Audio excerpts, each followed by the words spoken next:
Our first bill is Senate Bill 21-291. This bill is about the economic recovery, and I want to thank Representative Roberts, Representative Van Winkle, Senator Fenberg, and Senator Holbert.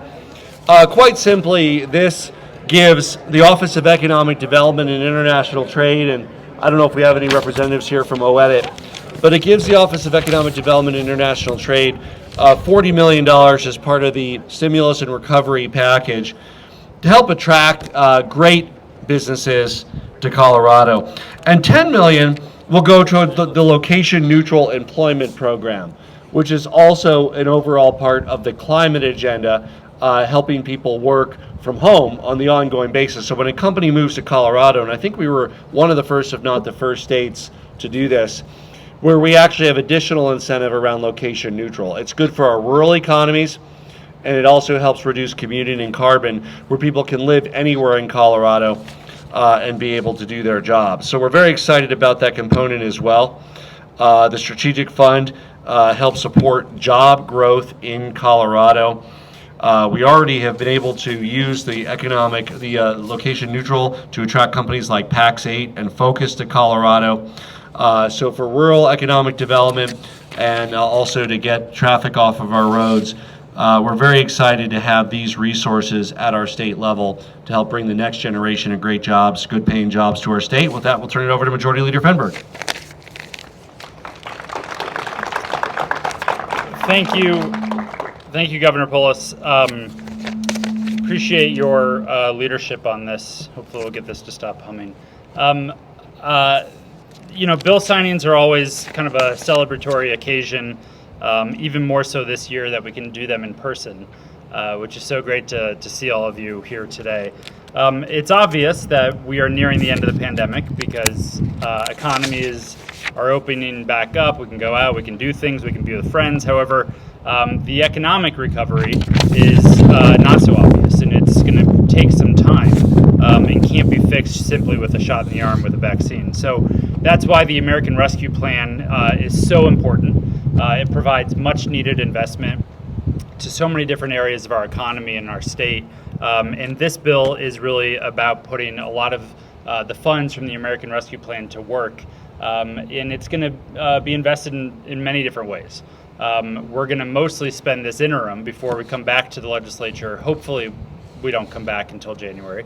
But between now and January, we're going to be working together as a bipartisan interim committee and working with experts in trying to understand what can the rest of this support from the federal government, what are the needs, where are the missing pieces, what else can we do to make sure that the recovery reaches everyone and isn't just going to reach those that were probably doing pretty okay before the recession, before the crisis. So I'm excited to have been able to sponsor this bill with Minority Leader Holbert. The recovery can't be partisan, and that's why I'm excited that this was a bipartisan bill and that we're doing this together as Coloradans. The support from the federal government is incredibly helpful.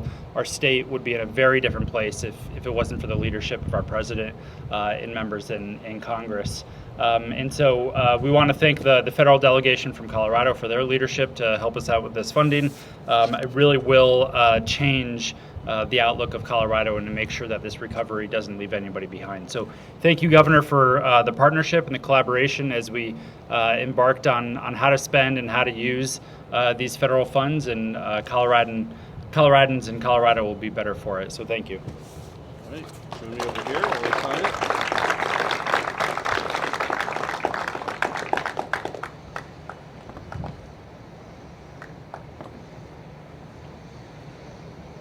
Official. Congratulations. Senator, there you go. Okay. Secretary Griswold could join us. We are going to sign SB 21-250, Senator Fenberg. We also want to thank Representative Lantin, Representative Caradeo, and Senator Gonzalez. Martha Tierney is joining us as well. We are also joined perhaps by Becky Long and Carolyn Siegel somewhere. Whoa, hello. Okay. You know what? we have a good story to tell in Colorado when it comes to elections. We have one of the highest turnout rates in the nation. In fact, we were second. And Secretary Griswold, are we going to be first next time around? Yes, we are. That's right, we are. And we are constantly working to make Colorado's a really award-winning, safe, secure voting system even better. SB 250 is in that vein. It incorporates input from county clerks, from the Secretary of State, from advocates, and of course from voters themselves. It takes great collaboration. It has innovations that support access to the franchise in voting, especially at a time when we are seeing some states undermine the integrity of the voting process. We're really glad that here in Colorado we're able to move forward protecting the right to vote and the security at the ballot box. This directs the use of signage to make sure voters know where drop boxes are, clarity around electioneering laws, clarifies the role of election watchers and judges. It improves our already existing online voter registration system, and it provides additional information on voter eligibility and registration to students at our state colleges and universities. So thank you, Senator Fenberg. Thank you, Senator Gonzalez, Representative Lantin, Representative Cadaveo. With that, we'll turn it over to the Secretary of State, Jenna Griswold. Thank you.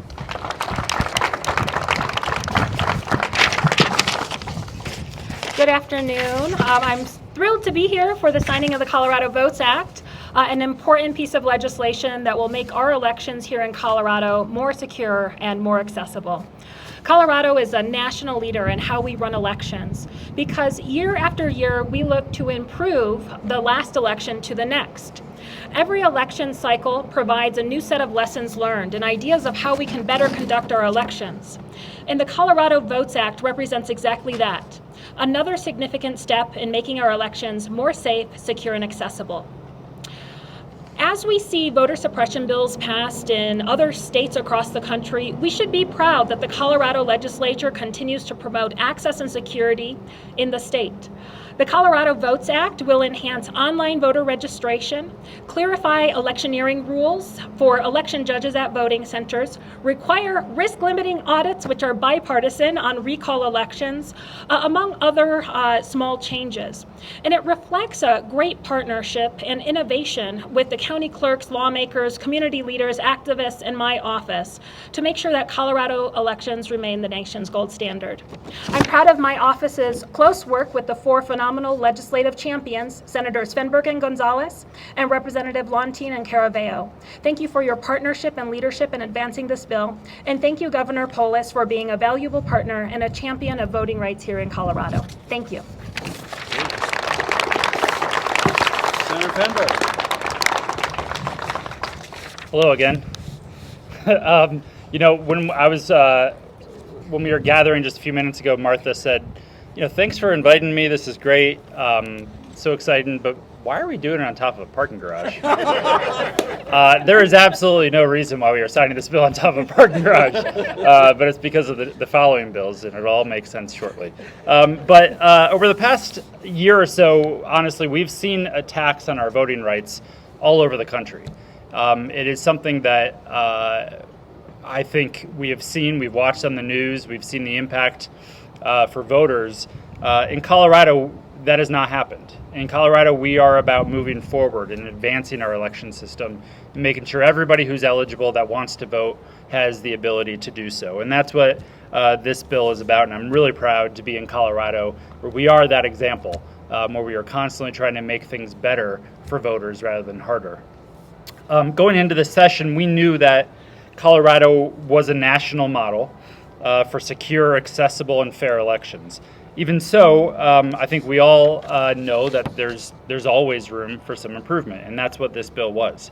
Every year or so, sometimes a couple times a year, sometimes I skip a year, we run one of these bills where it is to the common person, they would read it and they would say, this is the most boring piece of legislation I've ever seen in my life. But it's important because it advances our election system and how we administer elections to make sure nobody is left out and everybody is able to make their voice heard. Our goal is to make Colorado the best state to be a voter. And I think we're there, and we need to continue to build on that.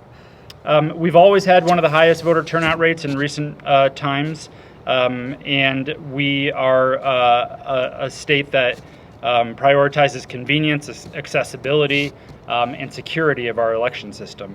And it's a continual commitment that we all are going to be making at the legislature for years to come. In this bill, we're building on our gold standard election system by modernizing our voter registration system, improving drop boxes in voting service and polling centers, and ensuring voting is free from partisan interference that we've seen in other states across the country.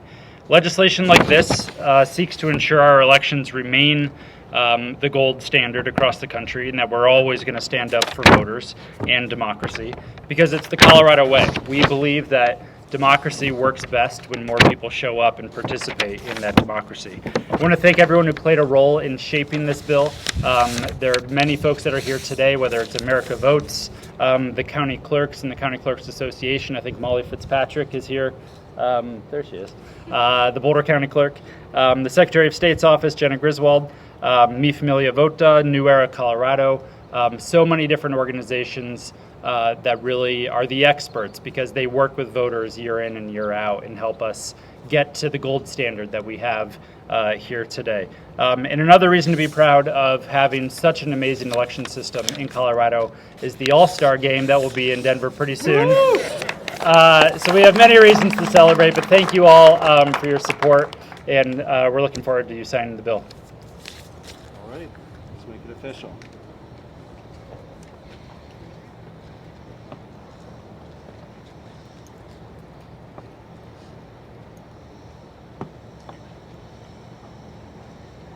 It's officially the law of Colorado. Congratulations, Senator, Secretary, and we'll get those to the other sponsors. Thank you.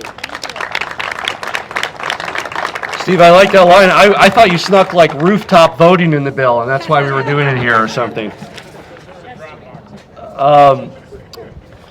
I also, we have some news to share. Before I just on the way here about 10 minutes ago, I spoke to the mayor of Arvada. There was another shooting event in downtown Arvada just moments ago. There's at least one officer down. We're still waiting on the news of civilian casualties. So our heart goes out to our fellow Coloradans, members of the Arvada Police Department.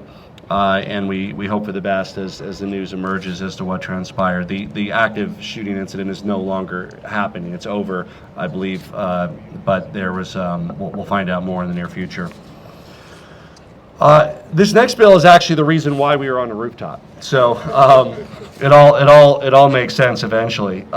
This is a great bill. It's really about distributed renewable energy production and really updating the ability of Coloradans to have solar improvements on their home, on parking structures, on buildings. I've always felt that distributed generation is a critical element of our clean energy future. It's the one that people themselves make the decision to be part of and buy into and can really live their values. This is a simple concept. Instead of just having large-scale power plants and a few producers, we can democratize energy production. We can have clean, cheap, renewable energy emanating from rooftops, from homes, big box stores, countless other places, being dreamed up every day with new technologies. And we appreciate the contributions of the National Renewable Energies Laboratory just down the road in Golden to that.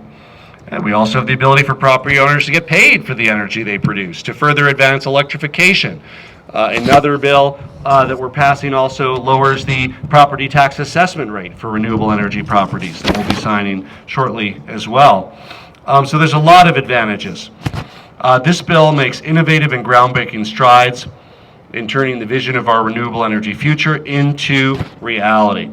Consumer-friendly incentives, making sure that feed-in tariffs and putting energy back on the grid is fairly compensated, expands the type of renewable energy that's allowed to be produced, allows for renewable energy storage at a facility, really does a lot of great things to move the solar industry forward here in Colorado and for people to be part of that. I want to thank Senate Majority Leader Fenberg, Senator Priola, Representative Valdez, and Representative Amabile for their amazing work on really making sure that everybody is a part of Colorado's renewable energy future. And with that, we'll turn it over to Senator Fenberg.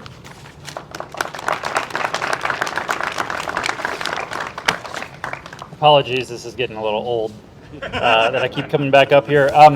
But the governor's right. This is why we're up here on a rooftop. And if you couldn't tell, that roof right behind you is full of solar panels to power the offices and the different activities that happen inside this building.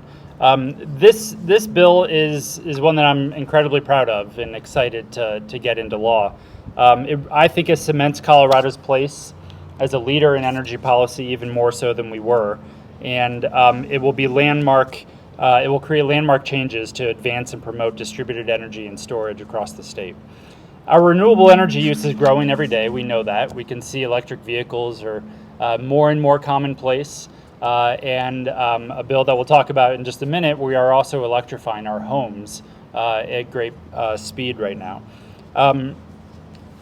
But this means that our energy infrastructure and our policies need to keep up with this advancement. All of the measures in this bill put us on the right track to more quickly decarbonize our electric power supply, moving us toward the future of energy use, and most importantly, putting the consumer and the energy user in the driver's seat to decide what their personal energy future is going to look like. One of these changes is removing a limit that is on rooftop solar that's been on the books for years. And in fact, this solar array that's behind us it's a big project. It's something to be proud of. It is powering I imagine most of the power in this building's needs. But it is limited, it is maxed out at what state law allows it to be. It's at 120% of how much energy, essentially how much energy this building used last year or the year before it was installed. That type of a policy may have made sense at one point when solar was beginning to sort of penetrate into the market, and we were still getting a sense of how it was going to work in the utility scheme. But to be honest, we are now at a place where last year's energy use is not really a great predictor of next year's electricity use. And that's because people are buying EVs. So instead of going to the pump, they're going to charge right at home. People are electrifying their homes, and they're putting in a heat pump or a heat pump water heater or something like that. And their future electricity use is going up. And that's actually a good thing, because it's not that their energy use is going up, it's their electricity at home is going up, and that energy more and more is cleaner because of progress that we've made at the utility scale for cleaning up our electricity grid. This is incredibly important also, not just because of electrification of homes, but because of the new technologies around around batteries and storage. And by that, it's that obviously, the sun doesn't shine every hour of the day. It's not constant. And it's important that because we want people to overproduce energy when energy is abundant, so they can store it for later when energy is not abundant. So that would avoid potentially building new, expensive, potentially dirty power plants to be used only, honestly, a couple days a year when people are cranking their air conditioning. But now they will have more ability, more tools to be able to charge a battery. And if we all do that, little by little, it'll actually transform how we think of energy and utilities and our relationship with it. This bill also allows for something called virtual net metering.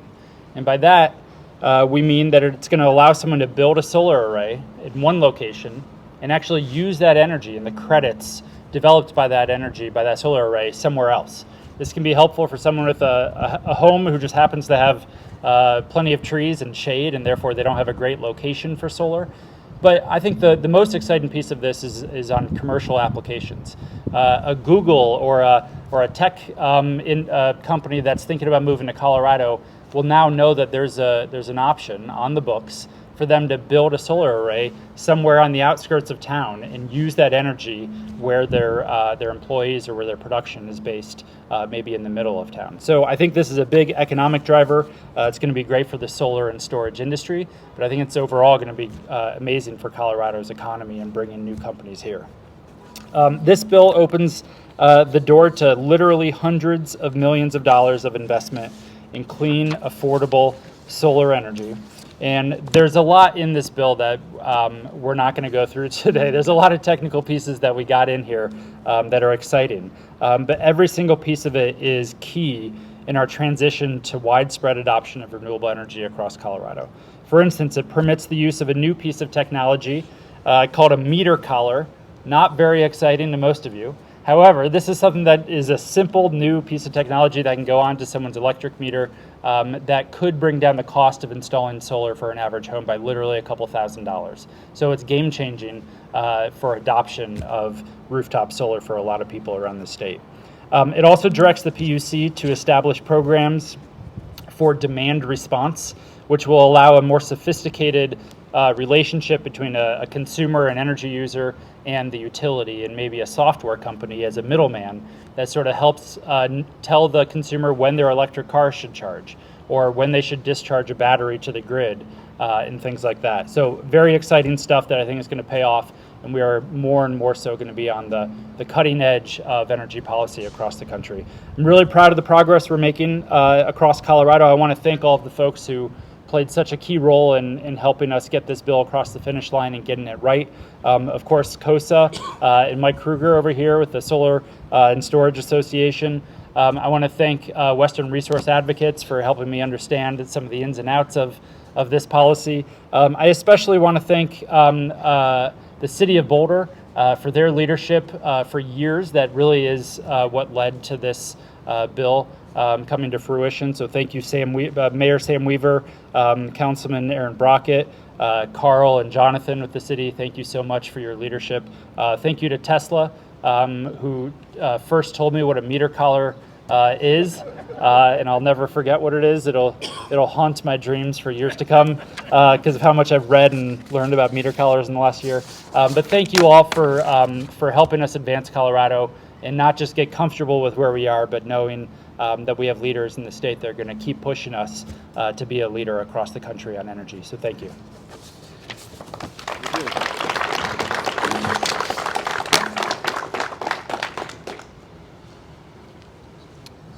Well, thank you, Mr. Majority Leader, Governor. Glad to be here today.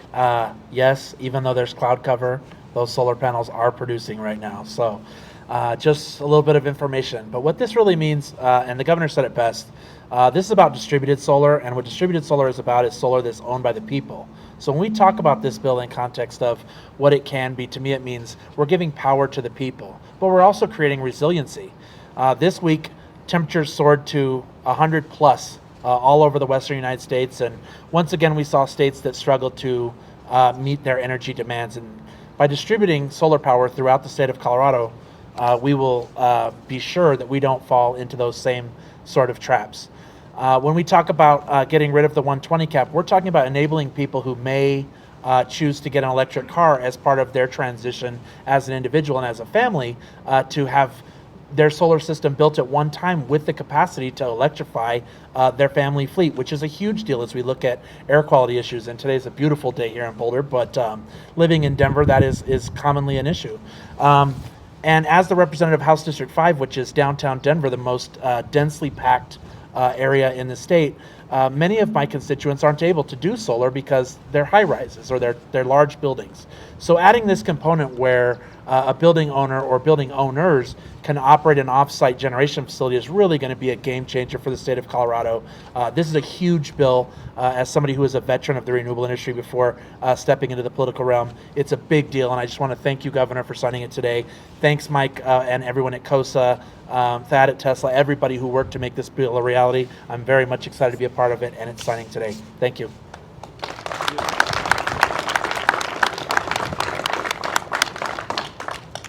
I too am very excited about the signing of this bill. As an owner of 71 solar panels and a few Powerwalls that completely cover the usage of my medium-sized home and 4 children, wife, and 2 electric vehicles, I know firsthand what this bill will mean to the state, and I see a day 5 or 10 years from now when many will be able to experience what our family is living today, because the technology exists. It's just older statute needs to adjust to what technology can do today. If you understand the nature of the highest use of electricity. Currently, it's usually in the middle of summer, usually in the middle of the day for AC in these buildings behind us.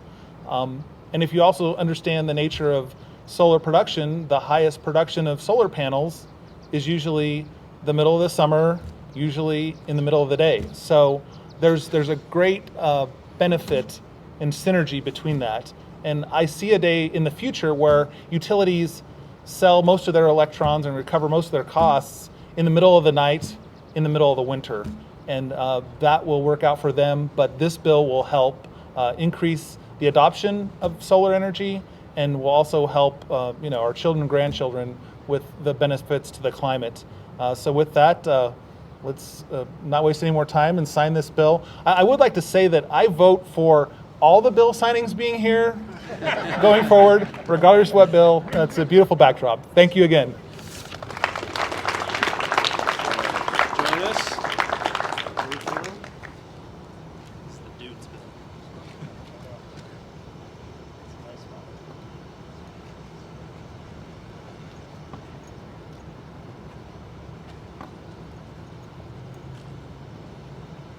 It's officially locked on. Congratulations. Thank you. Great, really great bill.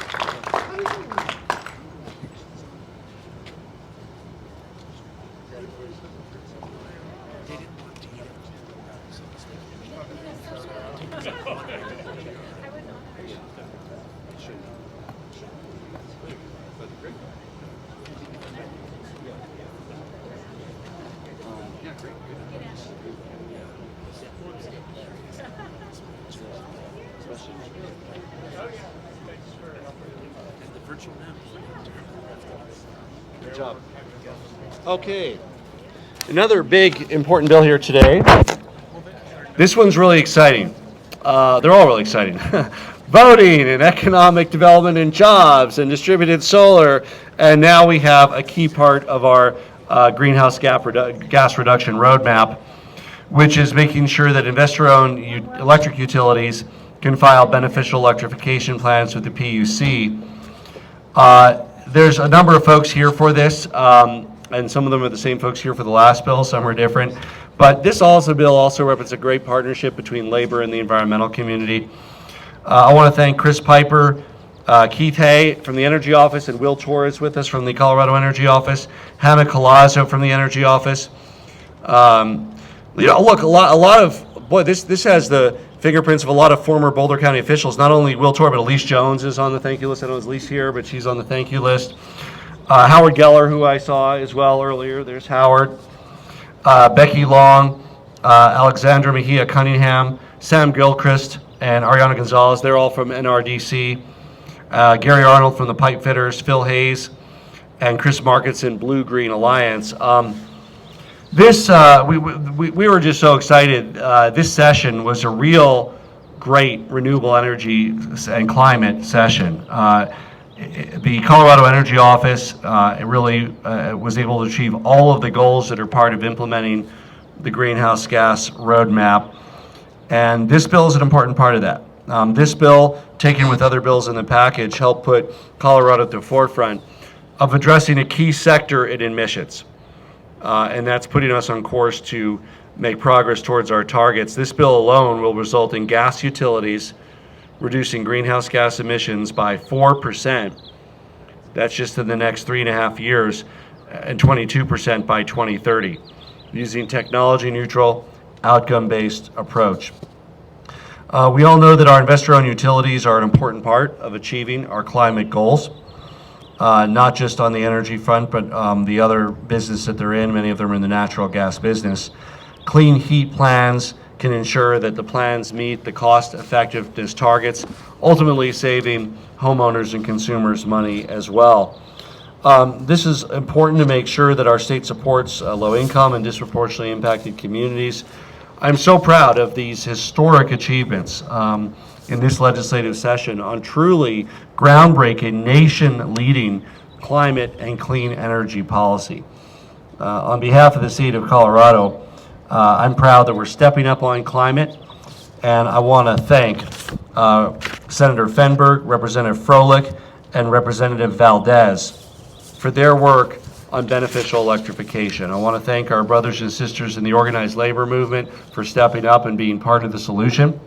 And I want to thank all those who work together to help implement a bill that I think can be a model for the nation. We'll turn it over to Senator Majority Leader Fenberg.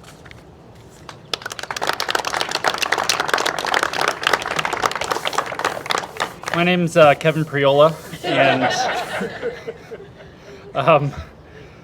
this is getting kind of ridiculous, but thank you, Governor. As mentioned earlier, Colorado is going to be electrifying our homes and our buildings into the future, and that's something to be incredibly excited about and proud of. Thank you to everybody here who helped get this bill across the finish line. This is a bill that was actually years in the making. It's complicated because there are a lot of different people involved in when you talk about transitioning homes and buildings from one fuel source to another.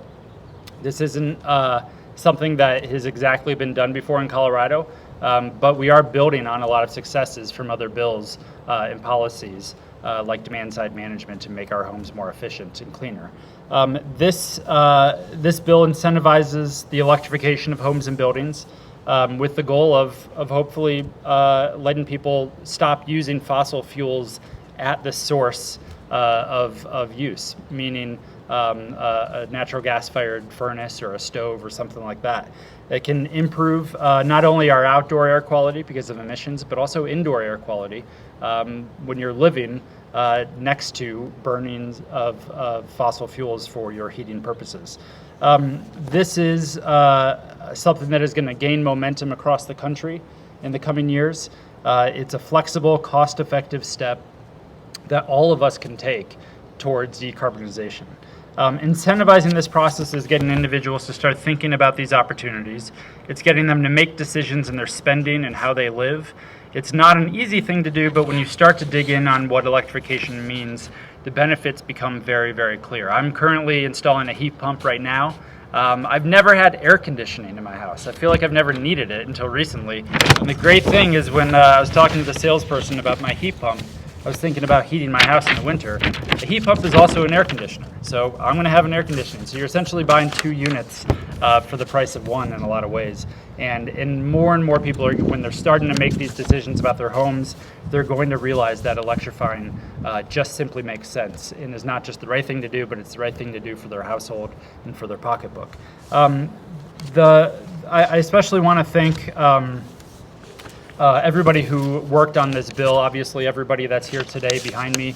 I want to thank our folks in the labor world that really were collaborative, saw this as a partnership. And I think in a lot of ways this policy can be a model for how we have difficult conversations about some of these transitions. We need to make sure that our path toward decarbonization doesn't forget about the workers and then, frankly, the generations of workers who have allowed us to have the society and the world that we live in today because of their work and their sacrifice for providing the power that was the engine of that economy. When we move forward with decarbonization, electrification included, we need to make sure workers and everybody who is given so much is included. And that's what this bill does. It is a partnership with our labor partners to make sure that people aren't left behind and there is a path forward for all types of work. So thank you to them especially. Thank you, Governor, for your leadership in directing the legislature to work on this. It's been a fun and learning experience, and it's been great to work with the other sponsors of this bill. So I'll pass it off to them, but thank you.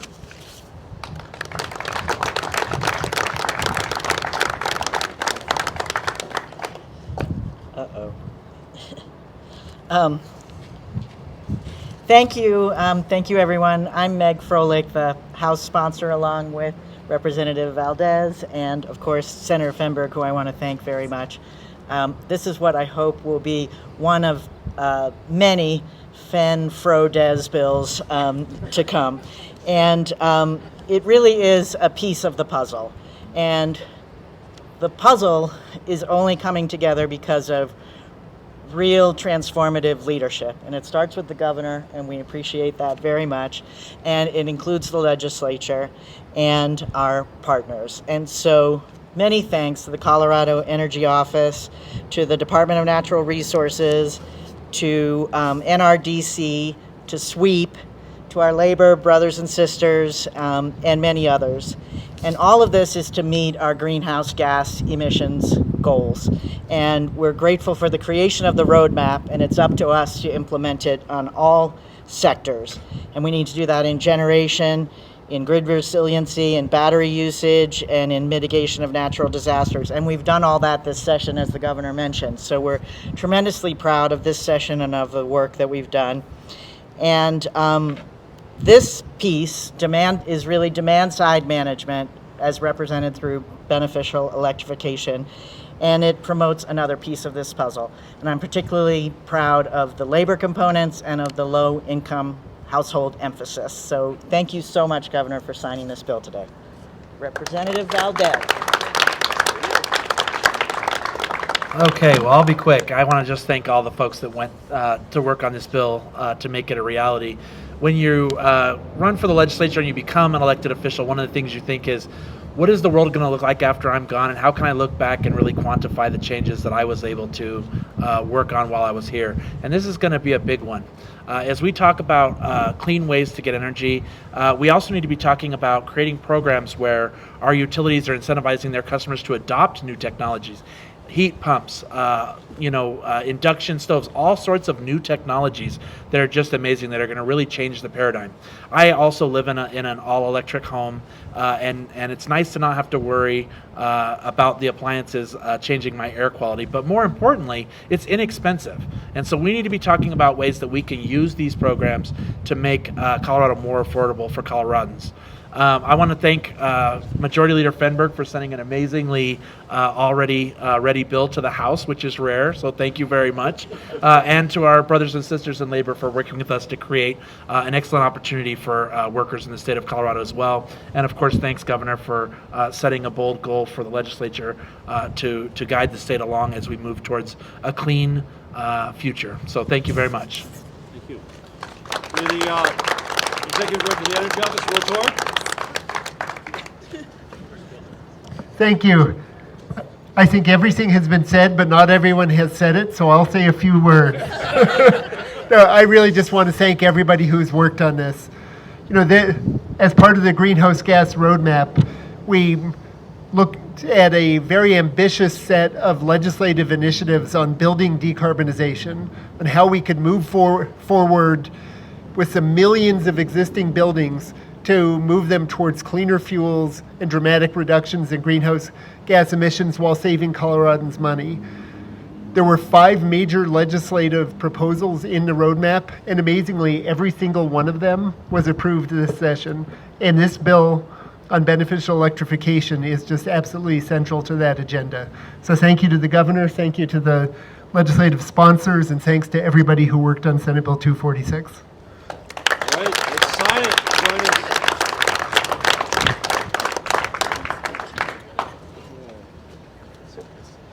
Come on, everybody. Ready? More the merrier.